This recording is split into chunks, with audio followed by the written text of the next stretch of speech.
رسول خدا نے کہا کہ اے علی یا علی مثلک فی الناس کمثلی، متعدد روایتیں اسی جملے کے ساتھ، یا علی مثلک فی الناس کمثلی قل هو اللہ احد فی القرآن، کہ اے علی تیری مثال انسانوں میں ایسی ہے کہ جیسے قرآن میں قل هو اللہ احد، قرآن میں جس طرح سے قل هو اللہ احد ہے اس طرح سے انسانوں میں علی ابن ابی طالب۔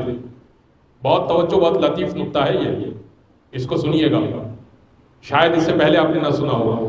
یا علی مثلک فی الناس کمثل قل هو اللہ احد فی القرآن، اے علی تیری مثال انسانوں میں ایسی ہے جیسے قرآن میں قل هو اللہ احد۔ کیا مطلب؟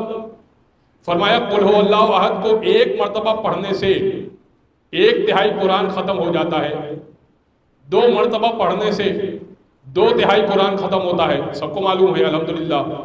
3 مرتبہ پڑھنے سے پورے قرآن کا ثواب ملتا ہے۔ اے علی اگر کوئی 1 مرتبہ دل سے تجھ پر ایمان رکھے تو ایمان کا 1 جز اس کو مل جاتا ہے، اور اگر زبان سے اقرار کر دے تو ایمان کے 2 جز مل جاتے ہیں، اور اگر اعضاء و جوارح سے عمل کر کے دکھا دے کہ علی والا ہے تو کل ایمان پر ایمان مکمل ہو جاتا ہے۔